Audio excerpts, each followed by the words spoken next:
And good evening and welcome to another edition of the Kaufman Corner with you as always, of course, the good doctor, Dr. Rany Jazayerli, one of the founders of Baseball Prospectus, former author of Randy on the Royals, now just all-around concerned citizen when it comes to Royals baseball. My name is Soren Petro from Sports Radio 810 WHB in Kansas City. Thank you for joining us here on the Kaufman Corner podcast. Remember, if you're catching us in the podcast later in the week, we do stream live 10 p.m. Sunday nights Central Time. You can catch us via the YouTube, the Facebook, the Twitch. That's where you can comment. You can also get us on the Twitter, but you can comment live in the chat room. I always appreciate the comments. Like Terry would like to wish us a good evening. Good evening to you, Terry. Thank you very much. Appreciate that. If you want to be a part of the conversation, make sure you catch us on the stream, 10 p.m. Central Time on Sunday nights. And, of course, we ask you to hit the like button, hit the subscribe button, wherever you're viewing it. The love button, retweet our tweets. We love doing the podcast. And anybody who's a Royals fan who would enjoy it that we'd love for you to help us get the word out. You can do that by hitting that like button, that love button. It don't cost you nothing, so why wouldn't you do it? Randy, 3-4 the Royals have gone since last we discussed, being shut out twice by the Blue Jays, then getting a win. And now they have by losing the last two, split 4 with the Baltimore Orioles. What do you think about your boys in blue right now? What I think is that I am progressing through the stages of grief of the 2022 Royals season. As you know, stage 1 was the excitement that I had at the beginning of the season, as I always do. So that's why I'm here with you speaking every Sunday night. Stage 2 was frustration when it became clear to both of us that this team was going to be like all the teams they've had over the last couple of years. And then we reached stage 3 last week, which was, I would describe as a almost joyful indignation, a manic, euphoric indignation. And one of the symptoms of mania is that you can talk on and on and on without stopping. And that was me last week. And I think I went 30 minutes to open the show with my frustration with the Royals. But unfortunately, now we are in stage 4, the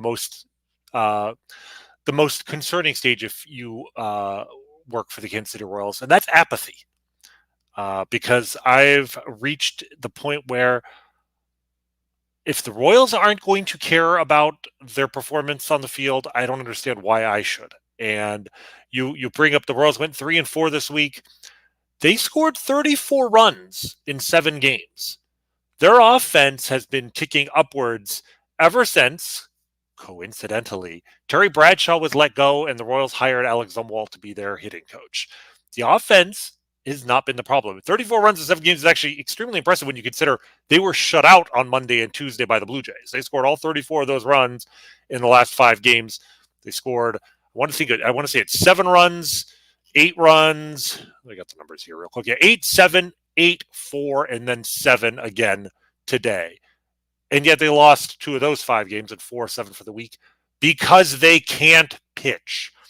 And I'm at the point where I feel like you and I spend more time trying to solve the Royals' pitching woes than the Royals do, because the longer this goes on where the Royals refuse to do the obvious thing, the more they send a message to you, to me, to the entire fan base that they just don't, they care this much, but they just don't care this much when it comes to making this team better, because they care more about making,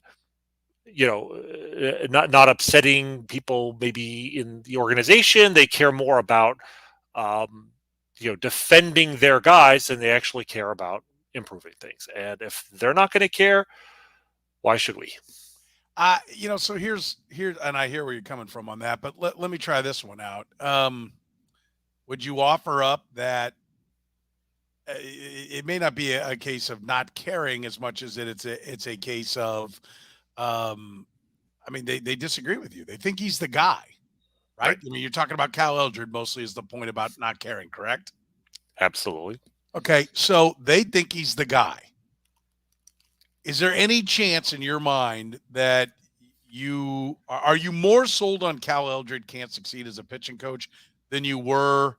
And listen, I want to point out, I'm going to throw something at you. It's the only time I remember you being on the wrong side of an opinion about how a thing should progress. But the Will Myers trade.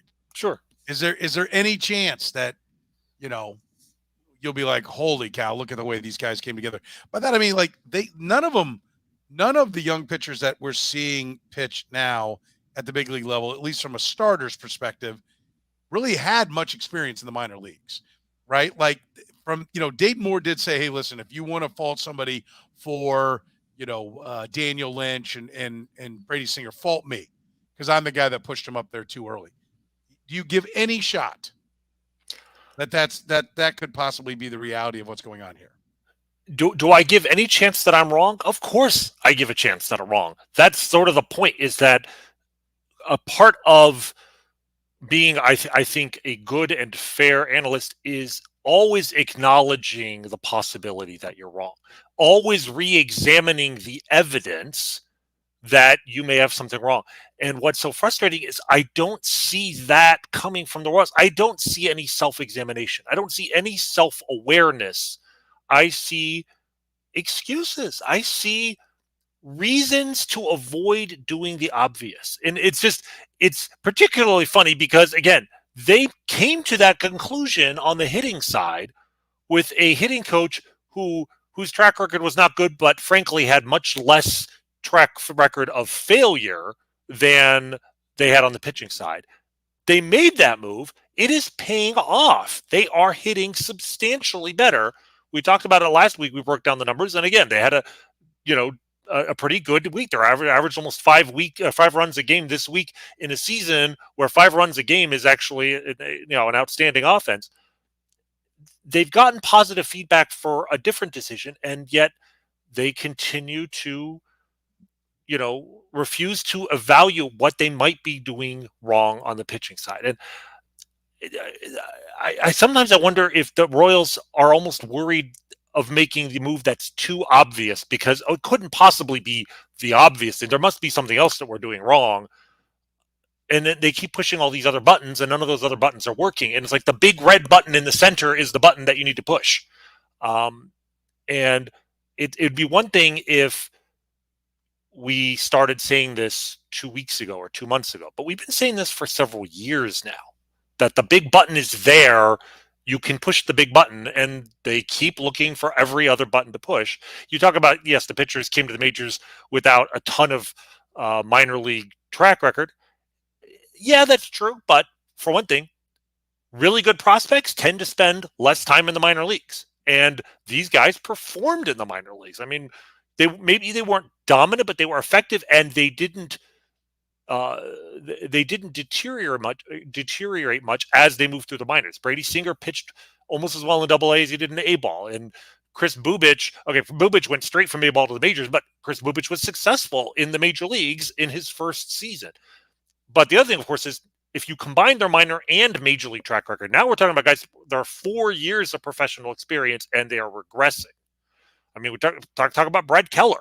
We'll get into him more, but Brad Keller's been in the major leagues now for 5 years on top of his minor league track record. He's going in the wrong direction. So, at what point does inexperience, there's always an excuse. There's always a reason you can pinpoint. But to me, inexperience is not a reason for these guys to be going backwards. And again, it's not that this is a bad pitching staff. This is a horrendous pitching staff. Their ERA was 5.11 coming in. They gave up 10 runs today. They are historically bad, like historically bad. At what are you getting at, Rany? Stop beating around the bush. Just come out and say it. I'm sorry. I'm so afraid to tell people how I really feel, but it's the same. Again, it's Groundhog Day. I feel like we had the same conversation last week, but I feel like we're not doing a service to our listeners if we don't at least discuss the enormous elephant that is crapping all over this room.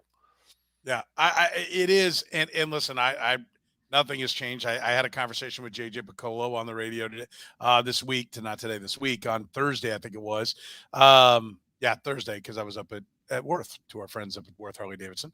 And, the one thing I was struck by, and we talked about Cal Eldred to start, and I was struck by J.J. Piccolo's demeanor.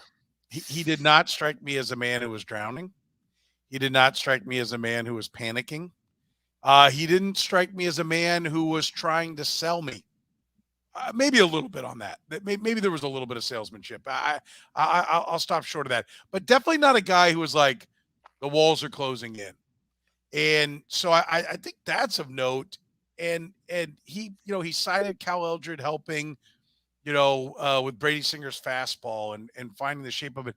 The results just seem to not be a concern, or not be a factor in any way. In all the conversations that I've heard, and in the conversations that JJ Picola, the statements he was making when they did make the move on Terry Bradshaw, I'm doing my best to not say Terry Shepard, Terry Bradshaw, back then, and even on Dayton Moore, it never seems to be about the big league results, which seems odd, seems erroneous.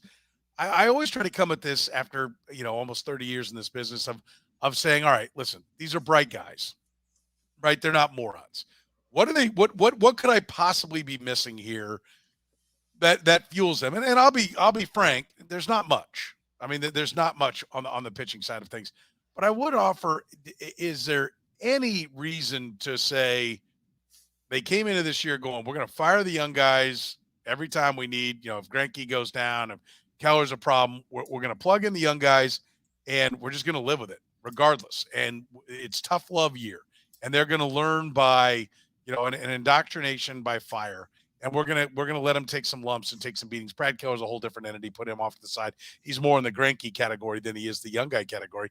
But this is what they want. That this is the about face. This is the change. It was the old approach was to love them more than anybody else, and by doing that, coddle them and protect them. And this is throw them out there and tell them, sink or swim, guys. I mean, is there any? Can you search through and go, okay, let's work from the idea that they're intelligent people and there's a reason for what they're doing? Can you come up with one? Well, first off, I absolutely think these are intelligent people, and I'm not presuming to say that I know more than them about baseball, about their roster, about pitching. I sure as hell hope they know a hell of a lot more about all of those things than some random dermatologist in Chicago. Like, that's not the issue. I would not presume to assume that they don't know more than me. But I worry that, like... Time out, just because your name has been brought up by folks in the organization. You're not a random dermatologist in Chicago when it comes to baseball. So I'm just going to make clear. I appreciate that. Okay. But by the way, my point is, I'm not trying to assume that I know. Like, I know that you're giving deference to the accomplishments of their career. I get it, but I will also point out we ain't two slappies just throwing crap. I understand, but I know that I can sometimes come across as maybe a little bit on the arrogant side. And I'm not denying that maybe sometimes I think a little bit too highly of myself, and some of that may be an act, but I do want to make it very clear. I'm not saying that these people don't know more than me. They sure as hell better know more than me. But the question is, do they know more than their record? They're 20-39. Like, I'm not, at some point you are what you are, and you can make all the excuses you want. And what you're saying is, yeah, maybe they wanted to send them to let those pitchers know this year it's sink or swim.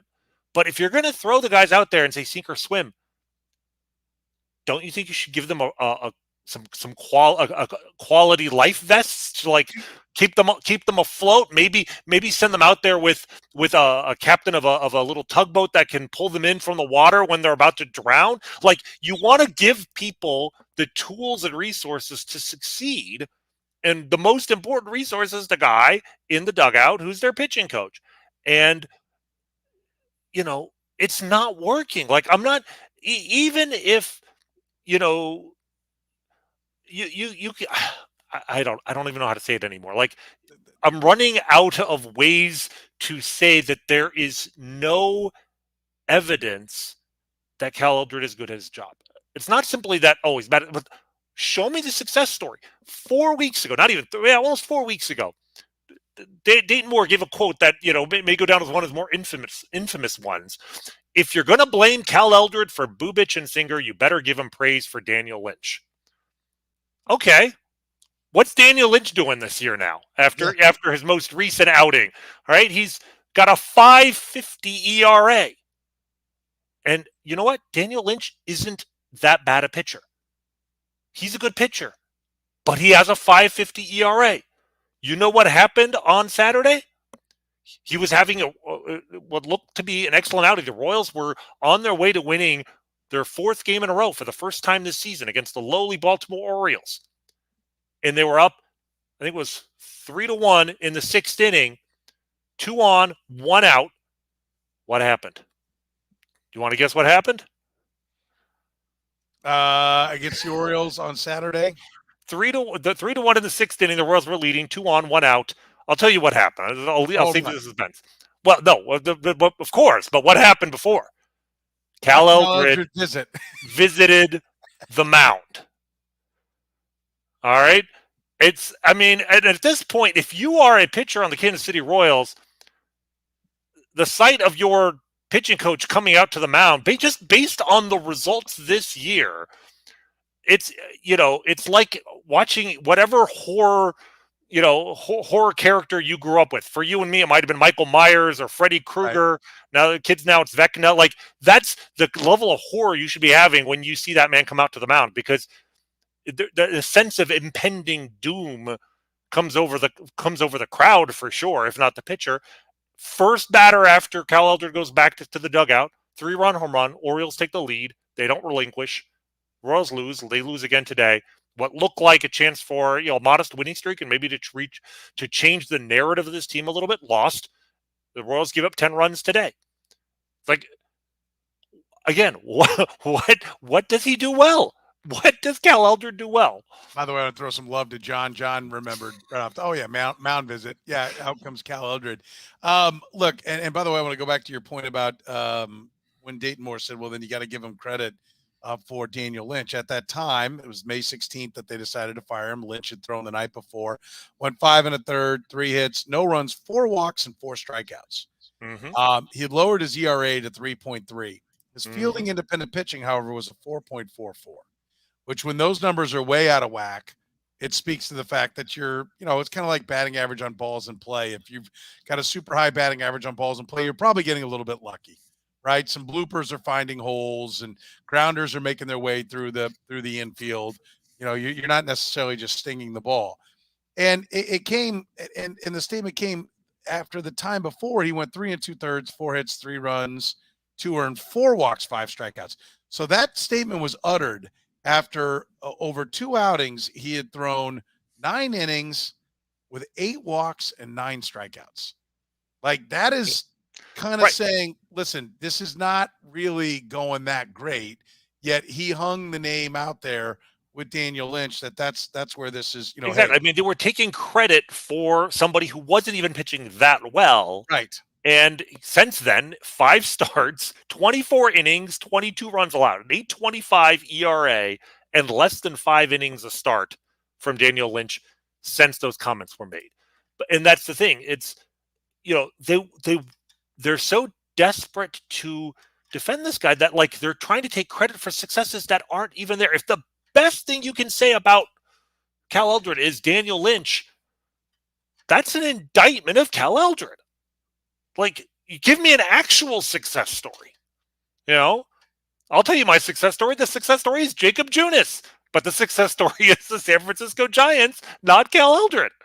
Yeah, that's the issue, right? That's the overriding issue. And to your point, I will say this though: the last time out for Daniel Lynch, just to zero in on him again, the game you're talking about, 5 1/3, 8 hits, 4 runs, 1 walk, 7 strikeouts. Is there any idea that he's getting a turn back in the right direction off what we saw? I mean, it was only 1 start, but yeah, I mean, based on the stuff that we were seeing, yes. I mean, he looked really good for the first 5 innings. You could argue. The other thing you could argue, of course, is that the Royals continue to let their pitchers work into the 6th inning. And that has been, that is sort of against the grain of baseball. Like, I know that it's bad for the sport that we are seeing, starting pitchers rarely work even into the 6th inning, and that the impact of a starting pitcher has never been less than it is in 2022.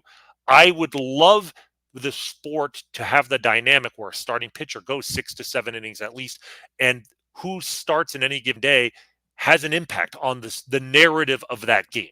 And we've lost that in the sport. And I think it's an unfortunate thing. But what is good for the sport and what is good for an individual baseball team do not necessarily connect. It is the commissioner's office's job to tweak the sport so that the dynamics of the game on the field are more fun. But it is the job of the individual front offices, whatever the rules are, whatever is best for a team to win, even if it's aesthetically unpleasing. Like the opener, I mean, I don't think it's good for the game to have a starting pitcher. You look in the, well, I wouldn't say the newspaper. You guys look in the newspaper. Look online and see who the starting pitcher is, and realize that guy's going to pitch 1 inning and be out of the game. I don't think that's good for the game, but it works. If you want to win, it works. And you've talked so many times about the Royals going after trophies that don't matter, and I think that there's still some of that here, where it's like the Royals don't just want to win; they want to win the right way, and I just want them to win.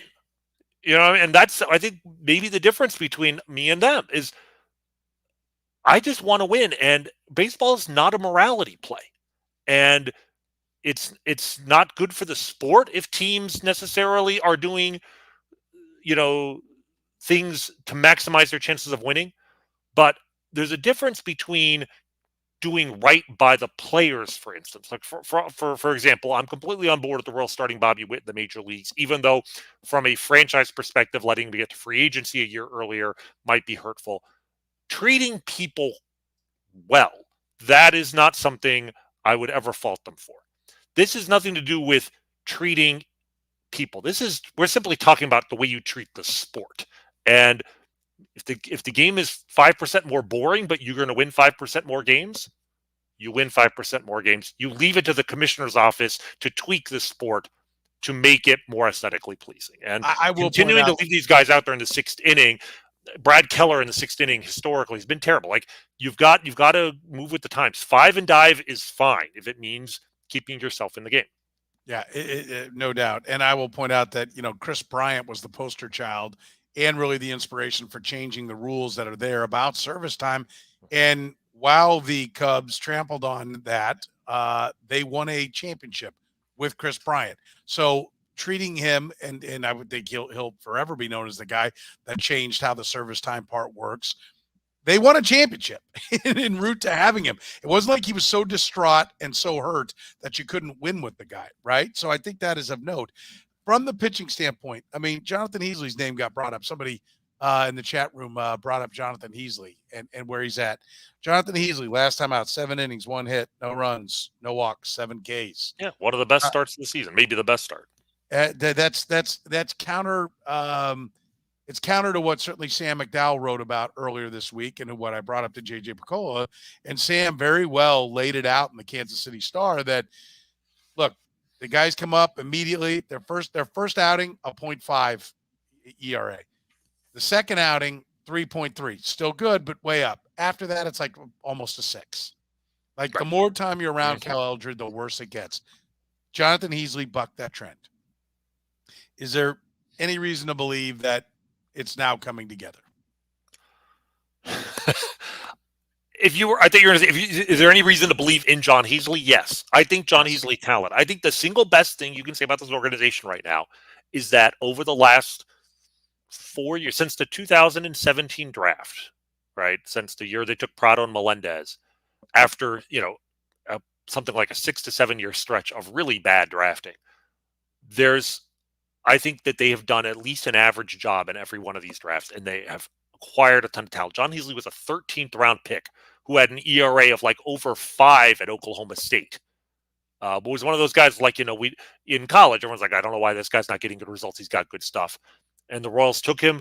They fixed him. Like as much as I can bag on the Royals level of, coaching pitchers, it's going to be better than a second-rate college program, right? And there's lots of examples of the Royals, like pretty much all major league organizations, drafting a guy and immediately making him better because, there aren't 100 great pitching coaches in every D1 baseball program in the country.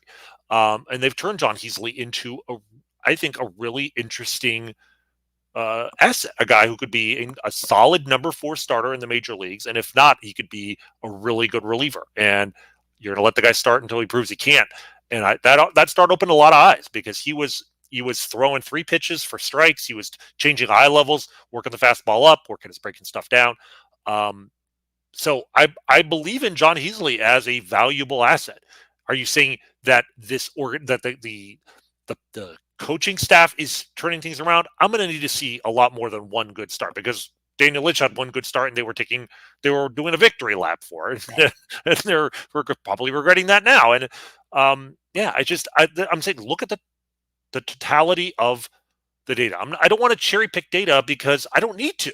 They're 20 and 39 and have the worst pitching staff in baseball has seen in decades. If the season were to end today, they're on pace for that. What more do I need to say? I will say that as we sit here recording Sunday night, tomorrow's start for BradySinger's Giant. I think, he's at least you can say, well, he hasn't gotten knocked out of there. He's given the team some length. Okay, he needs to bounce back and have another ERA improving kind of start. Not just like, well, yes, man, what a great job he did of scattering 8 base runners around 5 innings. Yes, he gave up 7 runs, but he at least gave us 5 innings and didn't kill the bullpen. He needs to have a quality start. Like, BradySinger needs to go out against the Giants. And let's be honest, they got going. They got a win against Toronto because baseball happens, right? That's pretty much what we saw there. Sure. You don't get beat 15-0 in the first 2 games and then get an 8-4 win and go, oh, no, that's who we really are. Doesn't work like that, right? That's not who you really are. Who you really are is the team that lost 19. What was it 8-4 and then 15-0. So lost 19-8. Right? That's the difference between you and the Jays. 19-8. They're more than twice as good as you. Not like, oh, that last game is who we are.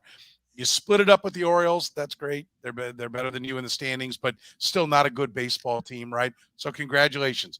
Yeah, but you split against. By the way, you split against the Orioles at home against a team that, by their own accounting, is behind you in the rebuilding process. Like, the Royals came into 2022 with at least some designs on contention, or at least 500. The Orioles, with a GM that's only been there about 2 years, we're still looking at this season as a rebuilding year. The Royals started the season with Bobby Witt on their roster. The Orioles sent Adley Rutschman, who was in the first pick, the one player in that 2019 draft taken before Bobby Witt, a college player. They sent him back to the minor leagues because they weren't thinking about trying to win this year. And here they are with a record 5 games better than the Royals and splitting a series in Kansas City. So just, you can look at the teams that aren't trying and are doing better than the Royals. Yeah, no, there's no doubt. But would you agree, against the San Francisco Giants, a team that you better throw strikes because they will walk around the bases on you? This is a professional hitting team that they're going to go up against. This is the ultimate measure, right? We saw it against the Blue Jays, what you really are. Now you're going to get to see it again. Because the San Francisco Giants, while they're only, I think, 6 games above 500 right now, or at least we're coming into today, they're a team you're going to have professional at-bats. And you're going to have to go out there and throw strikes, beat people in the strike zone, because they can identify what is not a strike. And I think this will be a great test. And I think if BradySinger rises to the occasion, there's reason to get excited. I mean, I'm still probably as optimistic, if not more optimistic, about Singer than I am with anyone else in this rotation. The problem for him isn't throwing strikes. In his last 3 starts, he's walked 0 batters total. His problem is he's given up 5 home runs in his last 2 starts, 6 home runs in his last 3 starts. That's the problem. I mean, if you strikeout to walk ratio in his last 3 starts is 17-0. That's fantastic. But when you give up 6 home runs in 15 2/3 innings, there's your problem. And I think with Singer, the home run has always been sort of, a weakness for him. His command, his control, I should say, has been pretty good, but his command, his fastball is not good enough that if he makes a mistake with it, he's going to get burnt. And the Giants, like you said, I mean, I'm not worried about him walking 6 Giants. I'm worried about him falling behind, having to throw a cookie, and them hitting it out. The Giants ballpark is not the a terrible home run park it used to be. They've made some changes to that ballpark, and you can definitely hit home runs there now. That's what I'm worried about with him. Brad Keller inspired one of the authors at Fangraphs to write an Oompa Loompa song about him. Did you see this? Dan Szymborski, yes. Dan Szymborski, Mike Petriello. It's amazing the number of national writers who have,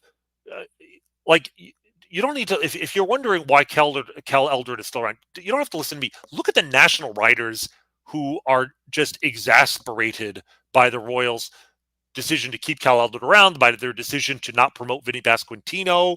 The Royals are kind of people are tiptoeing around, but they're kind of becoming a national joke because of the decisions they make defy common sense for any neutral outside observer.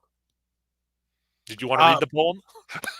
I mean, I certainly I can. I mean, it's quite. I mean, it's certainly not what anybody I think over at say One Kaufman Way wants to see. It's here it is. If people didn't see it, I retweeted it earlier. Here we go. Let's see. I'm sending out, by the way, one other thing here. Hang on. So where does it start? I think it's this one. Oompa Loompa Doompity Doo. The Royals suck. It's sad, but it's true. Oompa Loompa Drumpity Drux. At least they're not the team called the Bucks. Oompa Loompa Doompity Doo. Behind the Tigers in the year 22. Oompa Loompa Doompity Drate. Brad Keller now will become 1-8. What do you do when your first baseman sucks? Keep playing him because he's making big bucks. That's the gist of it, if not all of it. And I may have reversed the verses. I apologize. When the Royals are inspiring Oompa Loompa songs from The Wizard of Oz. From Willy Wonka. Oh, sorry, from Willy Wonka. Let's get our slanders or our shots, where they come from correctly. My mistake. But either way, Oompa Loompas, you never want to be compared to them. So that's where we are. We're singing songs on the podcast. And by the way, Soren, how is it you never got a recording contract with those pipes of yours, man? Dude, I can't sing my life. It is so bad. There's a reason I asked if you wanted to sing those, because I sure as heck wasn't. Yeah, if I had any sense, I would never have done that, for crying out loud. But I mean, it does, to your point. It speaks to where we sit right now.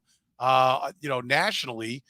The Royals are again, they've come all the way around to where they're now being mocked. And listen, I'm going to be honest with you. Like, writers don't like to do that, right? Like they for the most part, I think that writers, what they want is to have someone, tell them the facts and then they print it, right? They put it out there. They don't want to have to, they feel real comfortable when they start taking shots like that there's no way they're going to be wrong. Now, the guys at Fangraphs are a little bit different in the sense that they, aren't your traditional beat guys that got to go face everybody that they're talking about, in the dugout the next day. So you're maybe a little bit more empowered by the fact that you're miles away from your subjects. But I still, like, writers, they feel real comfortable that the Royals aren't coming back from this if they're going to do something like that. I mean, Royals writers do not want to be part of the story, right? And if you are making controversial takes, you risk the chance of becoming part of the story. So it's a sign of the fact that they're simply saying what everyone else is thinking, that they're feeling comfortable mocking the Royals the way that they are, right?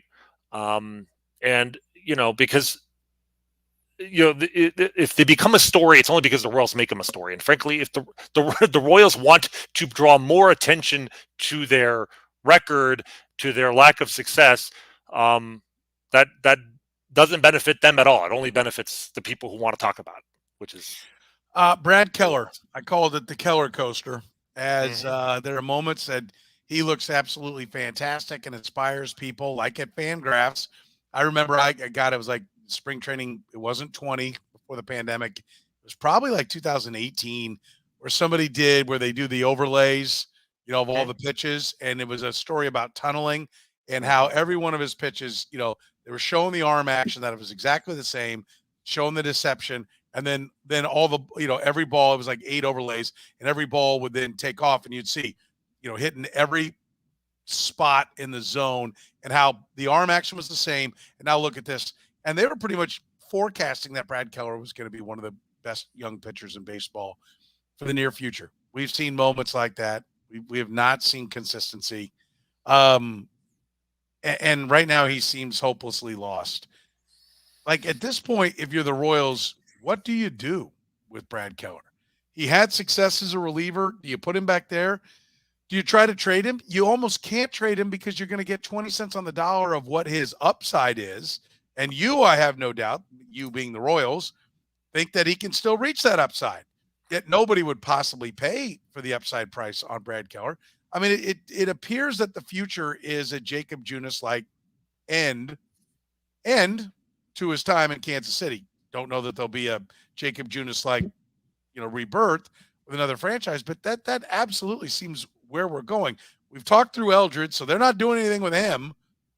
They have to. If he's not the problem, then Brad Keller must not be good. Correct? I would agree with that conditional. If Cal Eldred is not the problem, Brad Keller is no good. Yeah, I'm comfortable with that statement because I think the first part of it invalidates everything that comes after the comma. So and just to finish that thought, and then I'll get out of your way. I mean, that's how they have to look at it, because if you keep going this long, with a guy who's 308, 419, 247, 539, and now he's pushing 5 again. I mean, that's a career that's going the wrong direction and is showing no signs as of right now of being able to stop it. So either Cal Eldred's right and this guy has no talent, or he has talent and the guy you're employing to get it from him is not getting it, but you maintain that he's the guy. Therefore, Yes. This guy should be moved on from, or certainly should be sent back to the bullpen to then focus on future arms, correct? Because we're 560, after today, 2 innings into his big league career. And he's now 27 years old. And you have 1 more year of team control.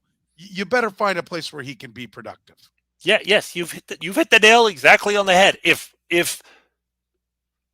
Cal Eldred is not the problem, then Brad Keller was never a good is not the problem. Then Brad Keller is the problem. Has been the problem all along. And I'm not sure I can believe that. Like, I see a guy. You talk about Brad Keller. You mentioned the work with his pitches and how they're so deceptive. Brad Keller is the reason I understand the concept of the seam shifted wake, which we've talked about in the past. It's not simply that his pitches move in different directions and he throws to all parts of the zone, but there's something about the way he throws a baseball. Hitters are able to pick up the seams of a baseball and can sometimes, it helps them with pitch recognition, knowing the fastball versus the slider. Or you hear about the little red dot that, like, when a slider is being thrown, batters can pick up on it because the way the seams are moving, they can see a little red dot on the ball as it's coming to the plate. And it allows them to, recognize the pitch a fraction of a second earlier. But that fraction of a second is the difference between being fooled and laying off a pitch out of the strike zone. Or hitting it 400 feet, right? And for whatever reason, I'm not sure anyone knows exactly why. I'm not sure Brad Keller knows exactly why, but this has been the case since he was a rookie. The seams, the direction that the seams are on the baseball, as seen by the hitter, do not exactly correspond to the rotation of axis. And by that I mean basically the late movement on his pitches. You normally see, if you're the batter, and you can see the seams moving 11 to 5, right, on the clock face. That generally means the pitch will move in an 11 to 5 fashion. His don't, to a degree that is unusual in the sport. And I may be butchering this. Like, it took me a long time reading the articles about seam shifted wake to understand exactly what it meant, because it was an extremely new concept in the sport. But what was fascinating to me was the original articles on seam shifted wake, that Brad Keller was an outlier in the sport. Like I'm not sure there was another starting pitcher. This is in 2019, in his second year, I think in a major league rotation. I'm not sure another starter in the majors had such a discrepancy between the seams on the baseball and the direction his pitches moved. And what I found is supposed to be, just to be clear, this is supposed to be a strength. Yeah, this is a very good thing. It's deception. It's deception, exactly, right? Pitching is deception. Hitting is timing, pitching is upsetting timing, and pitching is upsetting, the batter's awareness of where a pitch is going to be. We've talked about it. You don't want to be in the middle as a pitcher. You want to be unique. You want to be different. You want to throw off a batter's sense of what a pitch is going to do. But what I found really illuminating about this study when it came out was, until that point, it wasn't entirely clear to me what Brad Keller was doing to be so effective, because he's not a strikeout guy. His strikeout rates have never been good, but he's always been an extreme ground ball guy. And he's, obviously he was a Rule 5 pick, which in the minor leagues, his performance wasn't so great that the Diamondbacks even felt the need to protect him. And he was a terrific scouting find by the Royals.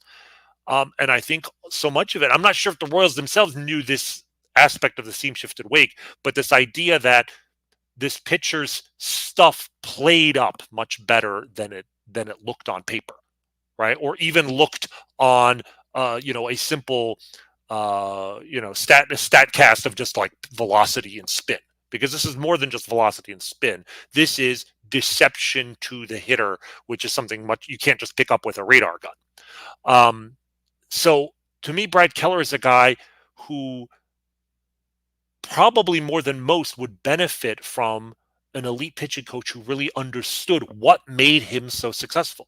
Because Keller goes through times where he's dominant and times where he's, throwing batting practice. So you talk about his, he started out good and he's bad this year. But I mean, even this year, his first 5 starts, we were praising him as, the biggest bright spot on the team. He had a 1.74 ERA in his first 5 starts, 18 hits in 31 innings.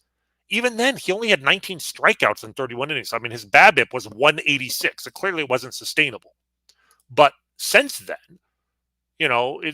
everything's fallen apart. I'm not even including today. Before today's start, in his last 6 starts, he had a 6.31 ERA and a 3.28 BABIP. And then today he goes out and gives up 3 home runs in an inning and 2/3.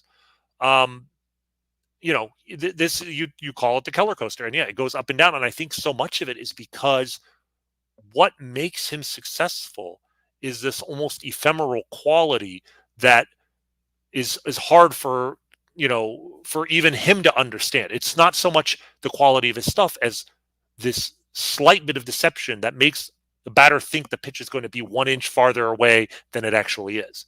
And I think Brad Keller, more than almost any pitcher on the staff, really needs a good pitching coach to sync up with.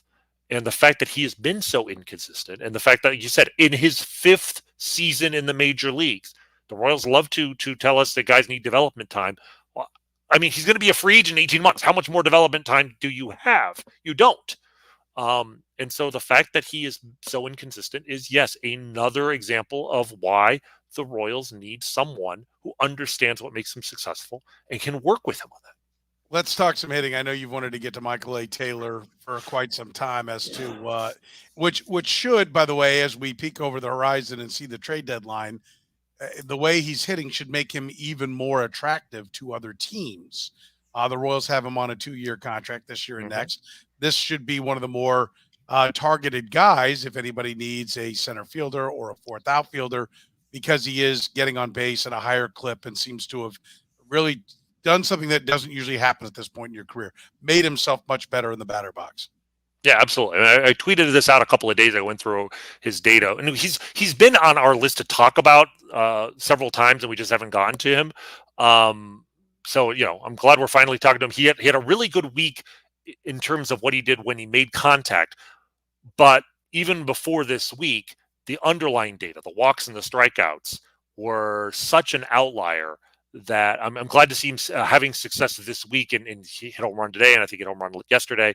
So he started to get some slug too. But even before that, it was clear this is a very different Michael A. Taylor than what we've seen throughout his career. I mean, let me just do a quick breakdown of his strikeout rates for his career. Okay, year by year, going back to 2015, his strikeout rates: 31%, 32.5%, 32%, 30%, 35%, 27%, 27% last year, and then 19% this year. That alone is very impressive. He's cut his strikeouts by a quarter. The major league average is around 22%. So he's gone from striking out significantly more often than the average hitter to significantly less. But his walk rate has gone from, since 2015, 7%, 6%, 7%, 7.5%, 7%, 6%, 6%. This year, 13%. He's essentially doubled his walks and cut his strikeouts by a quarter to a third in one off season. And it's only been about 150 plate appearances, but walks and strikeouts stabilize faster than other stats, meaning that, they become meaningful in a smaller sample size. And I mean, that's remarkable. His strikeout to walk ratio, if you put that together, his strikeout to walk ratio has never been lower than about 4.3 at any point in his career. And this year it's around, I want to say 1.6 right now. That's incredible. That is an elite strikeout to walk ratio. And like I said, is starting to manifest now and hitting the ball for some power. And this is a guy, the Royals brought in last year. He was basically let go by the Nationals. He was he had not reached free agency through service time. I think they just designated him for assignment because he couldn't stay healthy. They brought him in on a 1-year deal, with $1.75 million.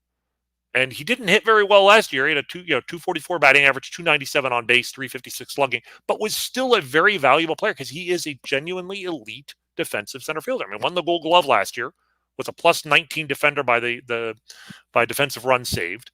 By the way, the eye test doesn't say he's as good as those numbers do. He's good, but I will still pump the brakes a little bit. Okay. I mean, he does make some good plays. That may be an overblow. Absolutely, he does. I'm not saying he's bad, but I'm just saying, Andrew Benintendi as well. Those are head scratching Gold Gloves, in my opinion. Well, Benintendi, I would agree with you more than handcuffed to statistics, and the numbers on fielding can be a little sketch. Okay. But even if Taylor's not plus 19, he was a good defender. He was a valuable player for the money, and they brought him back 2 years, $9 million. And I was in favor of that deal because even if he doesn't really, he's kind of stretched to be an everyday guy. He's not really an average player. But for honestly, $4.5 million a year for 2 years, that's fourth outfielder money. And I'm like, this guy's a really good fourth outfielder. I actually thought I saw him as a guy who could play 70% of the time and sit against difficult right-handers for a guy like Kyle Isbell. That's how I saw him. But now suddenly you're talking about a guy with this 370 on-base percentage and still playing good defense. His numbers this year, he's already plus 5 runs defensively in 40 games. So the defense is still elite, and he's getting on base. This is suddenly a very valuable commodity. And like you said, unlike Benintendi, who's a free agent at the end of this year, Michael Taylor's under contract for next year for $4.5 million. That makes him doubly valuable as a trade commodity. Will the Royals trade him? I mean, I assume even as skeptical as I am, I know they're going to trade Andrew Benintendi, I think. I mean, he's a free agent at the end of the year. They're going to trade him. They should have already traded him. They're probably not going to get as much value waiting. His batting average has already dropped. He's down to about 300 now. But they're going to trade Benintendi.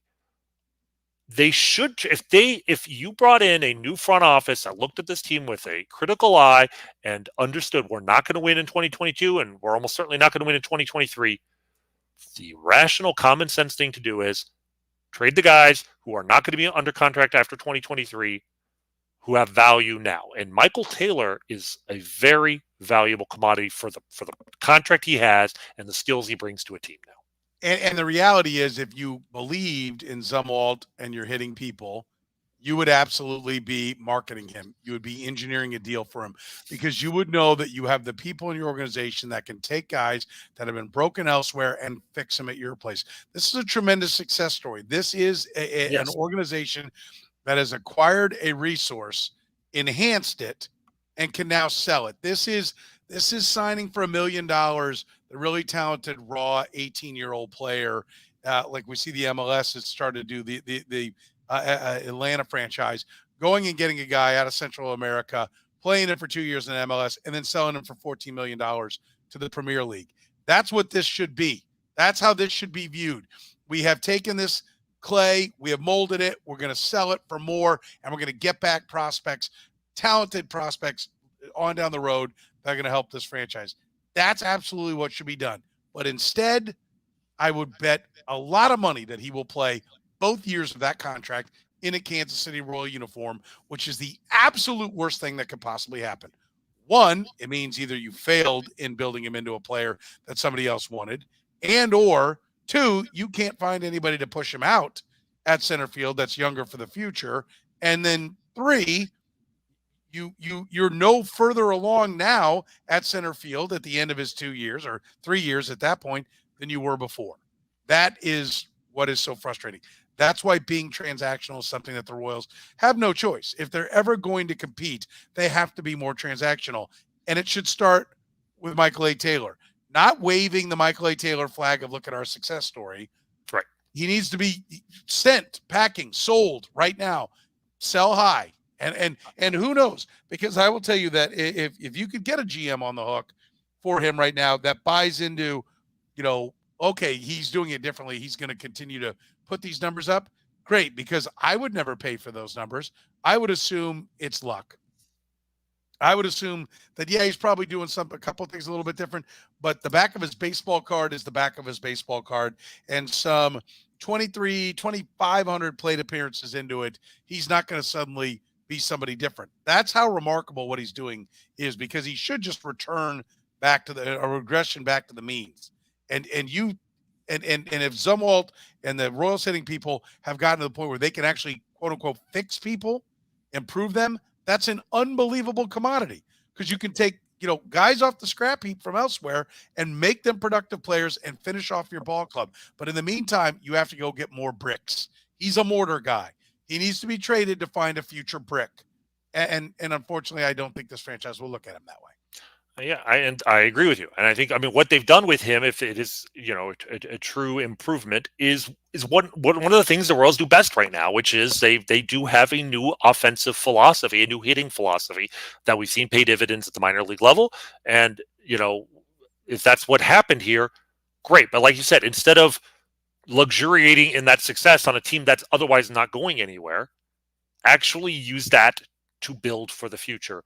I would love to see it happen. As to whether this is, a real improvement, I did look into the numbers a little more deeply, and that also gives me a little bit of skepticism as to how real it is. If you look at his chase numbers, meaning the percentage of pitches he swings at outside of the strike zone, right? Because you think of a guy like Michael A. Taylor last year, when he makes contact, he'll hit it a long way, but he swings at the slider in the dirt, right? That's sort of, if you were to create a GIF of the Royals, it's a Royals batter swinging at a pitch that's out of the strike zone. And his chase rate is down this year to 26.7%, down from 30.4% last year. But it's not that much lower than his career rate of 29.7%. So he's swinging a little bit less at pitches out of the strike zone. And he's actually making contact on the pitches he swings at outside of the strike zone less as well, which you would like to make more contact. But he's making more contact on pitches in the strike zone, a lot more. He's gone from a career high of 76% before the season to 82%, which is right around major league average. In the strike zone, he's making more contact, which is great for not striking out, doesn't explain his higher walk rate. What does explain his higher walk rate is the percentage of pitches he is seeing in the zone. For whatever reason, he is seeing fewer strikes. He's 46.6% of the pitches he has seen this year are in the strike zone, compared to 49.6% for his career. Now, are teams suddenly terrified of throwing strikes to Michael A. Taylor? I don't think so. So I wonder if this is just a kind of a fluky happenstance where he has been seeing fewer pitches out of the zone, in the zone, and that has goosed his walk rate a little bit. I think some of this improvement is for real, for sure. but there's probably going to be some regression here. And I think if I'm the Royals, I take what I've gotten from Michael A. Taylor, chalk it up as a success story, market him as a great defender on a great contract who's not going to hurt you in the bottom of the lineup, and get some real talent for him. And I do think there are teams out there who will look at Michael A. Taylor and be like, this guy will be a very useful player and is going to be with us for 2 seasons. Don't never underestimate the value of that second season. The Royals always seem to do that, and that's why they always wait till the last year, and they never get as much as you'd like them to. And I think this is an opportunity for them to prove us wrong. I don't think they'll do it. There's a lot of excitement, and rightfully so, about the way M.J. Melendez is hitting the baseball, the good and the bad for M.J. Melendez as you look at him right now, as he sports a 336 on base, 475 slug. I think he is the only Royal now over 800, right? Because Benintendi slipped. The only Royal over an 800 OPS. The good, for most people, that would seem to be all good. You say there's good and bad with M.J. Melendez. It's mostly good. Certainly, obviously, what he's doing, I mean, he's basically the best hitter on the team, right? That's all good. I wanted to point out, though, there is a small issue called his glove. Well, there's that too. And arm. Sorry? And arm. And well, yeah, I mean, his defense has definitely been less than advertised. I would still rather take the guy hitting better than expected with with raw defense than the alternative. But my concern here, just like we talked about last week, that the downside of the Royals having the worst record in the sport was that for the first time next year, the team with the worst record is not getting a top pick, but they're going to a lottery, right? The CBA kind of screwing the Royals over a little bit. There's another potential for the CBA to screw the Royals over, which is, like, when the Royals started Bobby Witt on the roster, we knew going into the season that in all likelihood he's going to stay on the roster the whole year, which means he's going to be a free agent in 6 years. He's a Royal for 6 years. 2027 is his last year, but he was the only primo prospect that they did that with. M.J. Melendez came up late April, I want to say, past the cutoff for service time. He's not going to get a full year of service time, so his free agency will be delayed another year. You think about Eric Hosmer and Mike Moustakas, all those guys who came up. They got arbitration early, but arbitration is less important to me than that year of club control. So M.J. Melendez, you're going to have him for almost 7 years. Unless the new CBA, one of the provisions is that if you finish in the top 2 in Rookie of the Year voting in your league, the top 2 finishers are automatically credited with a year of service time. Now, I don't think, or if the season ended today, I don't think M.J. Melendez is going to be finishing in the top 2 of Rookie of the Year voting. Looking at it, he was 7th in wins above replacement among hitters in the American League, tied with Bobby Witt. But so much of that is because his defensive metrics are so bad. But if you look at just OPS plus among rookies with at least 100 plate appearances, he's second in the majors to Jake Berger, or second in the American League to Jake Berger on the White Sox, who's doesn't play as important a position, is 26 years old and maybe a little bit fluky. So right now, Jeremy Pena, I think, is clearly the front runner for Rookie of the Year. But there's a lot of season left. And as much as I want M.J. Melendez to go off, I just worry a little bit about him finishing in the top 2. But what's ironic is the one thing we can all root for that will prevent this from happening is for Bobby Witt to go off. Because if Bobby Witt's going to get that year of service time regardless, at this point we should all be rooting for Bobby Witt to end up with a better rookie campaign than Melendez to finish ahead of him in the Rookie of the Year vote.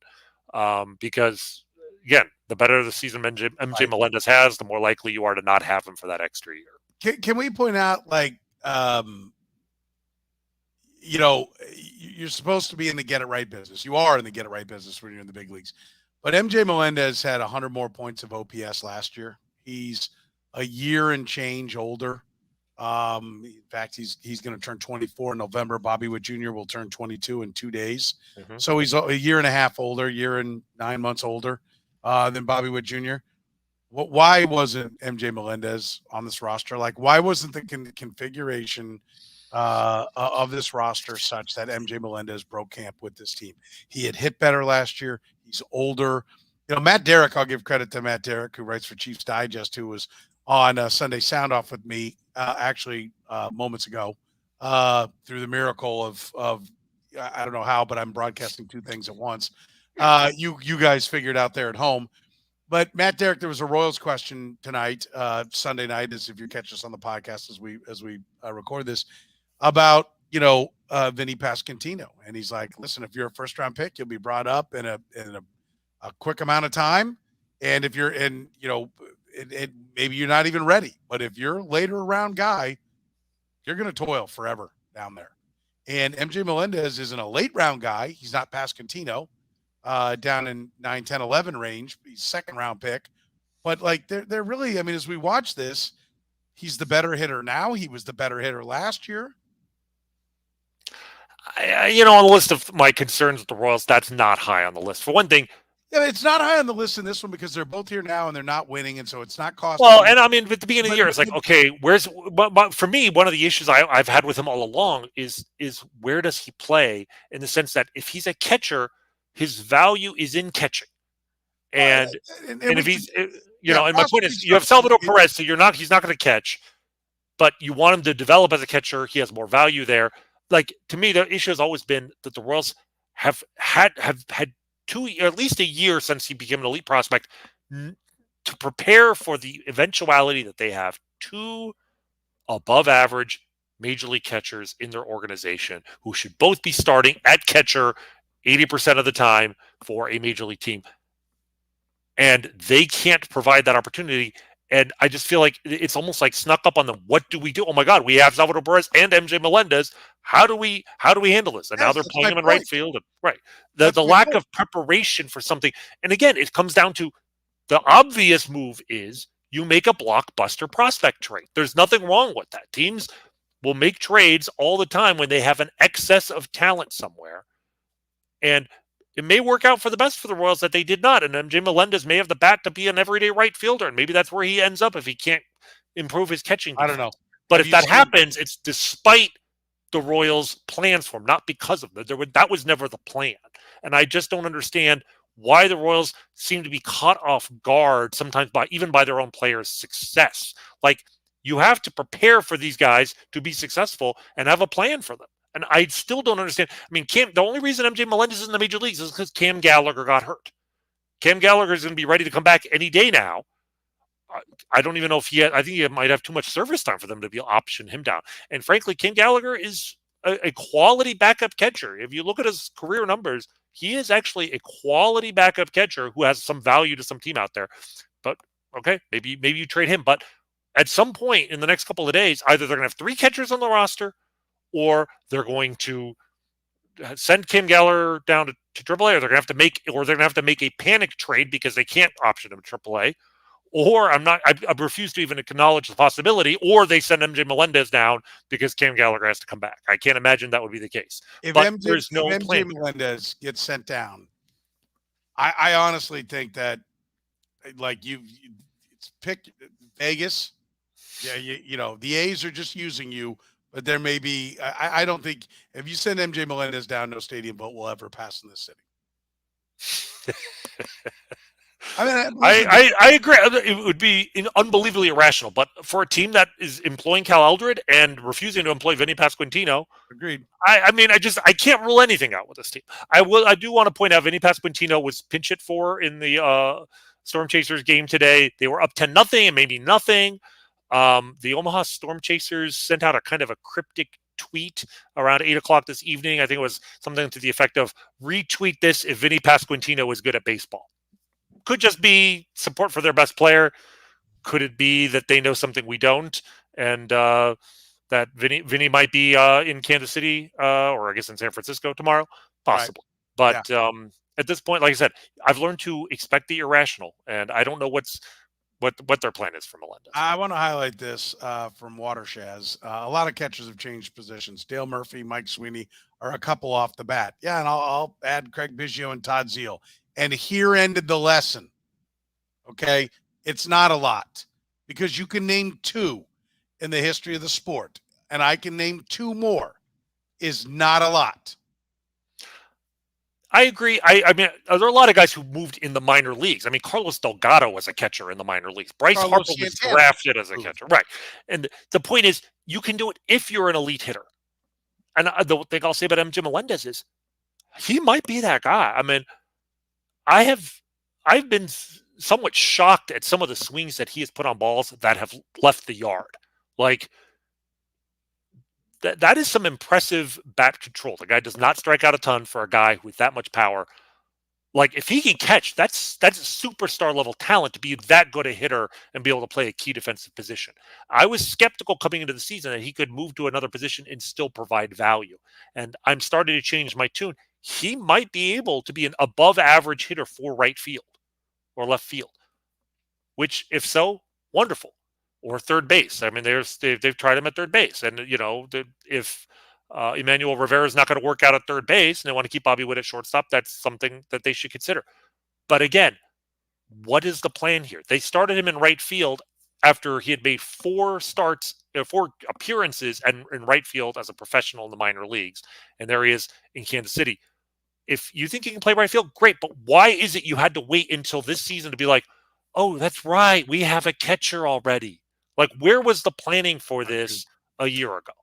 And I just look at it. So no, and that's the roster construction. It makes it seem as though this year was never. You can't to talk about contending and put together a roster that's got so much roster duplication at so many different spots. Is the two don't go together. Like, if you want to say no, we never anticipated contending this year. Fine, then okay, then having 4 first basemen. At the upper minors and major league level and having 3-4 catchers, okay, that fine if you don't think you're going to contend. But if you thought this was a contending year, then moves should have been made this past offseason. And that's without it. Let's wrap with our minor league minute. Who do you want to highlight in the minors? Well, first, we, of course, have to do the Jakob Junis minute, which will be the last one for a while. Jakob Junis went out on the mound on Saturday, did what Jakob Junis has been doing all year. 5 innings, 5 hits, 2 runs, 1 walk, 5 strikeouts. He did give up a home run. Jakob Junis has always been a little susceptible to the homer, but that was against the Los Angeles freaking Dodgers, and he beat them to go to 4-1. Had another great start. His ERA, I think, is 2.61. He's having another having another step towards a fabulous season. Unfortunately, he pulled his hamstring. I believe he slipped on the mound. They're calling it a grade 2 hamstring strain. He's probably going to be out probably at least a month. So, which is unfortunate for many reasons. But in the short term, he was supposed to start against the Royals on Wednesday in San Francisco. And man, that would have been something if he had gone out there and dominated against the Royals. That would have been fodder for anybody who covers baseball, let alone the Royals. So really, really sad that he will not be out there to take the mound and show the Royals what it is they gave up for nothing. But it was, a fluke injury. So if I hear from them, if at any point in defending their decision to release Jake Junis, they bring up the fact that he got hurt, I will smash something. This is not an arm injury. He slipped. He pulled a hamstring. That is, that is going to be a BS excuse. So I hope we never hear that from them. So anyway, Jake Junis still our guy, still having a great year. I hope he gets well soon. So the minor league minute, I do want to, end on a positive note here and talk about a guy that has really come on the radar this season. We've talked about the Royals farm system. The biggest weakness probably has been the outfielders that they have in the minor leagues. They've got a lot of infielders, obviously, and of course, with Bobby Witt, they've already hopefully got one position filled. The outfield side, there are a bunch of guys who might project as 4th outfielder types, but a guy's come on the radar this season by the name of Diego Hernandez. I'm not sure how familiar you are with him. He's one of the Royals. The Royals have always had, since Dayton Moore was hired, a heavy presence in Latin America. And with those guys, because you sign them so young, you're buying in bulk. And a lot of times it's the guy you give the very $50,000, $100,000 bonus to that turns into Salvador Perez or Yordano Ventura. And the $3 million guy turns into Elier Hernandez or Eric Pena, as we talked about last week, yes. May not be the good guy.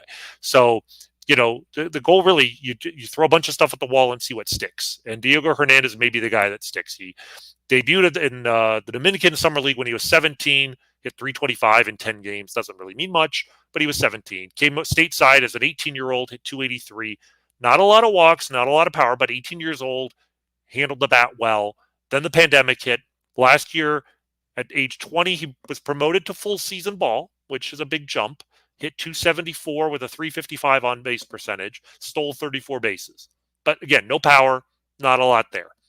This year, he's up in high A ball. He's 21 years old, and he's come on strong of late, hitting 305 with a 376 on base percentage. And in 43 games, he's got only 3 home runs, but 8 doubles, 4 triples, a 455 slugging. The power is starting to come. He's 19 for 22 in stolen bases. I don't know. I know defensively he's a center fielder. He's played basically only center field throughout his career.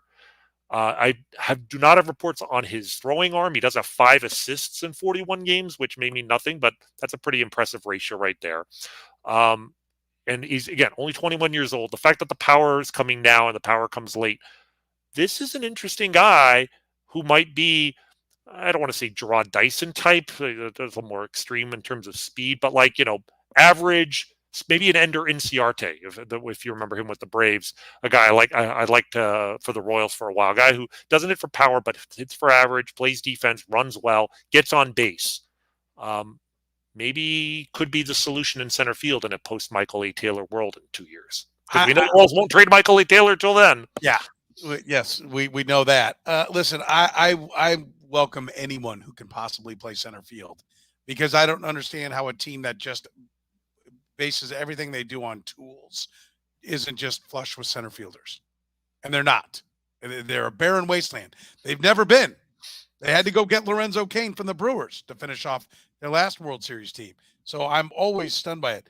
But I will come back and I will come back at you and say 21 in high A is not young. But it's not old. Not old. No. But it should be 22. Like, this year needs to finish in Double A. Right. Well, and I think that was maybe what we're going to see. The way he's coming on, I think he may be in Double A by the end of the year. And I mean, that's, I don't know, 1 year behind Carlos Beltran. I mean, not to compare him in any way, shape, or form, but 21 and finishing in Double A is absolutely compatible with being a excellent prospect. Well, because I will also tell you that sitting up at Northwest Arkansas, guys that we've featured, you featured in the minor league minute previous to now, guys like Michael Massey, guys like Nick Lofton, they need to be moving on, right? Like, and here sometime in the very near future, there needs to be some massive transition with guys going up on this farm system. And those guys have earned it. I mean, Michael Massey's been crushing. We haven't talked about him lately, but we talked about him earlier. But he's hitting 312 with a slugging over 500. Nick Lofton missed a week. I think he dove for a ball and, I don't know, stretched out his arm and missed a week, but I think he's back and hitting well with a low strikeout rate. Those guys deserve to be in AAA soon. And when that happens, I think you might see, because Lofton is a center fielder in Double A, I think you could see Diego Hernandez move up to Double A. Right. Again, what the Royals are doing with hitters in this system, and now in the major league, on the major league team with Alex Zumwalt there, is one of the few real bright spots in this organization. And there appears to be no one in their way at AAA. For the most part, yeah, that's probably true. All those spots should be advancing, and let's go. To me, leaving them down, you're bloating the stats and trying to increase their trade value. That's what I see. If the Royals start trading prospects to try and win this year, that might be worse than sending Melendez down. No, I think it's to put together the maximum package to go get the next James Shields. That's what I think they're looking at. And the sad indictment of the organization right now is that they are nowhere. They are not as close to contention as they were in 2012 when they made the James Shields trade in the first place. After 5 years of rebuilding, they are potentially farther behind than they were after 5, I guess technically 6 years of the Dayton Moore the first time around. And that's, for all what the Royals told us about how weak the organization was when this front office was hired, the fact that it's taking long, they're less successful this time around than last time around, that's unacceptable. Yes, agreed.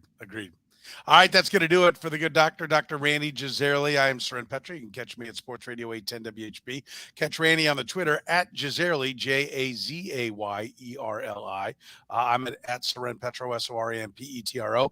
If you could, hit that like button, the love button. Make sure you subscribe everywhere. It don't cost you nothing, but it does a lot of good for us in the podcast. So thank you very much for joining us, and thanks for all that. We got a lot of nice comments up there already.